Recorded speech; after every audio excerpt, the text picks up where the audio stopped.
information. That is that fail fast, and so that you will learn quickly, so that it will kind of a basis for your the next level startup. And second thing is that point out the innovation which is market need. So if your innovation is based on the market need, then chance of failure will be less. So also I will take another point from your note is that India is one of the third largest ecosystem that everybody is saying after the USA and Israel. Also one of the largest education system in the world, India.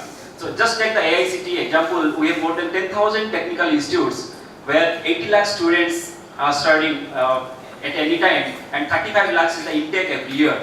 But if you see that the other statistics, only 30% are job oriented, like they are the fit for the job, and we got blamed that our education system is not innovative, not letting our students to be creative, and also not imparting proper skills to our students, so that they are kind of unemployment rate is increasing. Also most of the unemployment is increasing, and we are seeing that we are producing more job seekers rather than the job creators. And at the end of the fourth year, students are looking for how they will get placed in a corporate, and truly the corporates are not the really job create, they will not provide the job actually. Job comes from the SMEs or the startups. That's the trend that we are seeing now.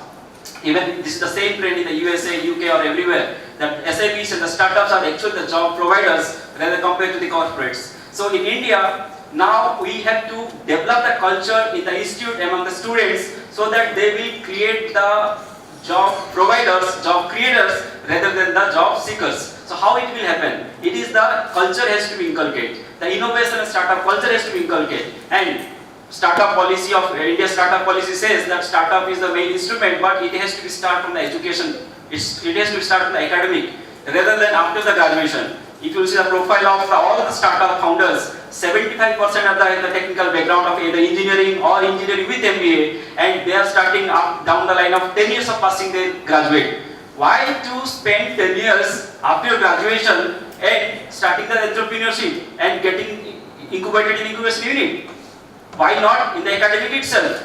That it means our pedagogy is not much innovative, it has to change. That's why AICTE took the responsibility. We have being earlier our image of AICTE is kind of a regulatory body. Right now I have done kind of more as a facilitator. So we have introduced the National Student Startup Policy. Soon after, the India Startup Action Plan was launched in the year 2016. And since the last 1 year, we are taking this policy to all the technical institutes, and we are saying that we are giving the mandates to all the institutes to take these 2 to 3 things. First things, let your students to innovate and help them to innovate to next level, so that they will get innovation and they will get the proper skill on innovation and the startup. Second thing, institute has to develop the startup ecosystem in their campus. You may get it funded through a government agency or private agency or through CSR fund or your own resources. Don't wait for the government agency to come and help you. You just allocate a small space which is not utilized by your institute and allocate it, just name it is a startup cell or innovation cell.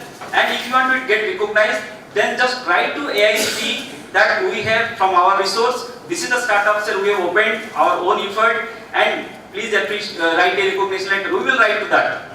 So don't wait for Niti Aayog and DST to do this. It's not only the number. It's not the number. It has to be the action plan, your commitment, your dedication, so that it will be functional.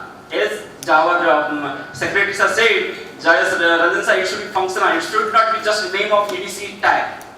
That will not work, because AICTE has taken the steps. Now they are measuring that what kind of startups you are producing, how many innovations you are producing, how you are supporting, what kind of outreach activities you are doing every month. I think a couple of TechCube institutes are here. Under the TechCube 3 fund, there is a startup. We are mandating the AICTE startup policy in these TechCube 3 institutes. We conducted a startup orientation program. What we are saying, every institute has to do at least 4 things. First thing, creating a critical mass of motivated entrepreneur students and faculties.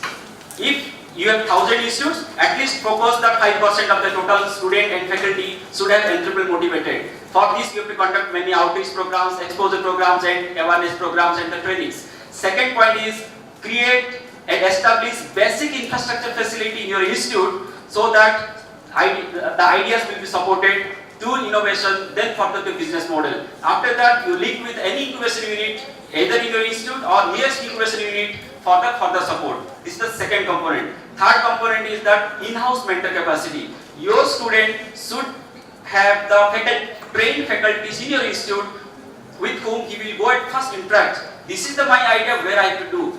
The first level of mentorship should get from the institute itself, rather than looking here and there and going outside and selling the idea, and that idea gets stolen by the many opportunities.